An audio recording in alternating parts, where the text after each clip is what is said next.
Existe um problema no Bitcoin que o próprio criador não conseguiu resolver. Ele documentou, admitiu e deixou em aberto. 16 anos depois, esse problema ainda está sem solução. Nos 2 primeiros vídeos dessa série, a gente leu as primeiras seções do White Paper, o documento fundador do Bitcoin. Nesse vídeo, a gente fecha a série. E no final, você vai entender por que esse problema afeta diretamente qualquer pessoa que compra Bitcoin hoje, principalmente você. Vamos começar. Seção 7. Recuperação do espaço em disco.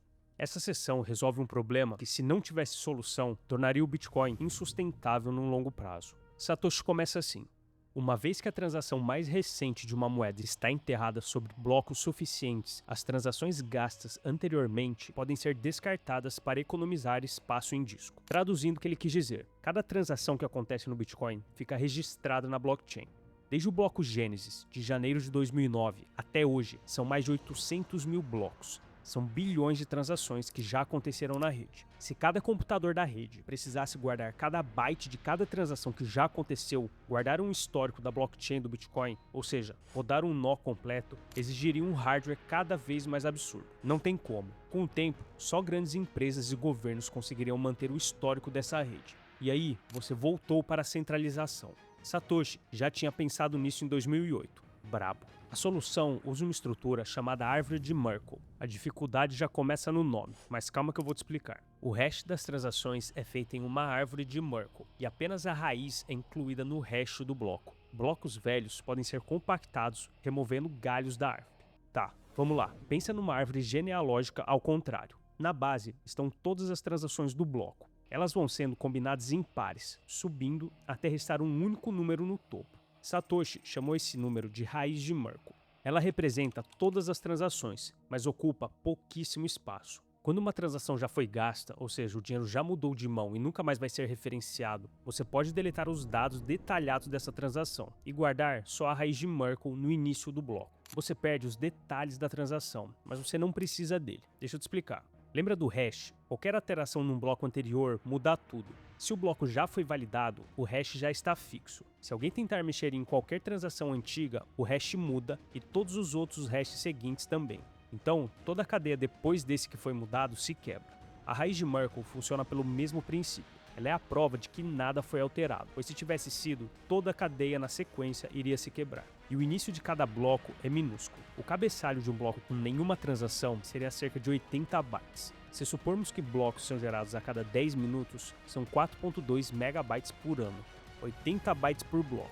Um ano inteiro de blocos caberia em menos de 5 megabytes. Isso é menos do que uma foto tirada pelo celular. Isso significa que você pode rodar um nó de Bitcoin num computador caseiro normal em um hardware barato, sem precisar guardar o histórico completo de cada transação que já existiu. A rede pode crescer, o número de transações pode explodir e a barreira de entrada para participar da rede continua acessível. Mas essa solução é para quem participa ativamente da rede. A maioria das pessoas só quer usar Bitcoin no celular sem rodar nada. A seção 8 resolve justamente esse caso.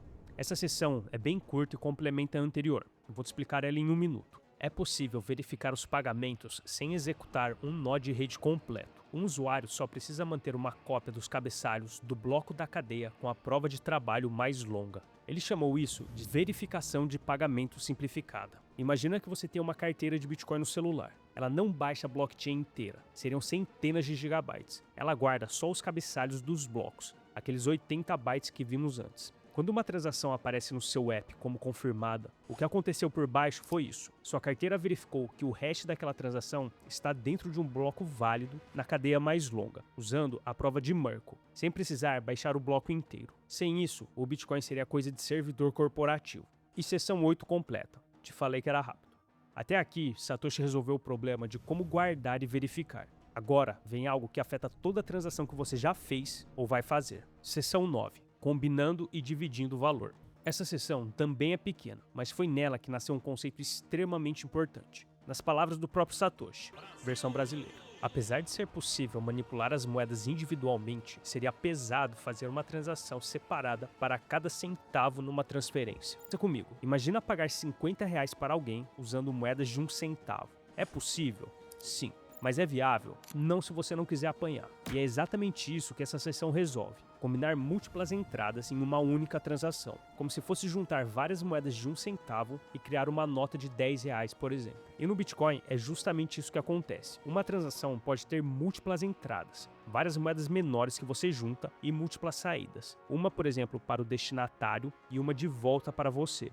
Mas como assim uma de volta para você? Quando você manda Bitcoin, você pode estar enviando um valor maior do que você quer pagar, mas fica tranquilo, pois o restante volta para você automaticamente. É literalmente igual pagar com dinheiro. É um conceito mais chato de entender, pois pensamos que no dinheiro digital não existem notas, mas no Bitcoin existe. A comunidade batizou esse troco que você recebe de volta de UTXO, e agora você sabe de onde ele vem. Se você quiser se aprofundar nesse tópico, eu fiz um vídeo exclusivamente sobre isso. Eu vou deixar na descrição. Mas o resumo da história é que na prática, a sua carteira de Bitcoin é uma coleção de notas. Ela não tem um saldo global, mas sim pedaços de Bitcoin. E com isso, temos 3 sessões, 3 problemas resolvidos. Mas a sessão 10 tem um problema que Satoshi não conseguiu resolver completamente. Sessão 10. Privacidade.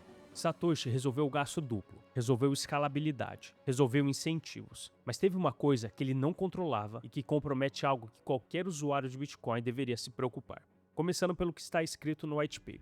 O modelo bancário tradicional atinge um nível de privacidade limitando o acesso à informação para as partes envolvidas e o terceiro confiável. A necessidade de anunciar todas as transações publicamente se opõe a esse método, mas a privacidade ainda pode ser mantida quebrando o fluxo de informação em outro lugar, mantendo as chaves públicas anônimas.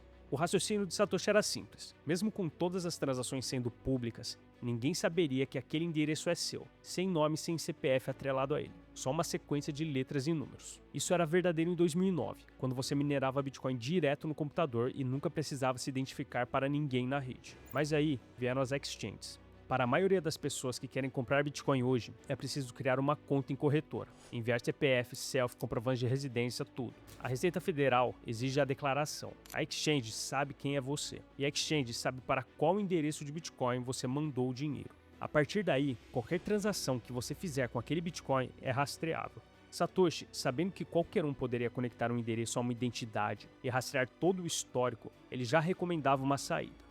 Como um firewall adicional, um novo par de chaves deve ser usado para cada transação, para evitar que eles sejam ligados a um proprietário comum. Basicamente, sempre quando você for receber, Satoshi está sugerindo para você receber um endereço novo. E usar um endereço novo para cada transação ainda ajuda, mas ela não resolve completamente, pois na hora de enviar é possível que você tenha que juntar vários endereços para enviar uma quantia que deseja. E isso vai acabar te expondo. Lembra das notas? Seria basicamente uma nota estar marcada e contaminar as outras.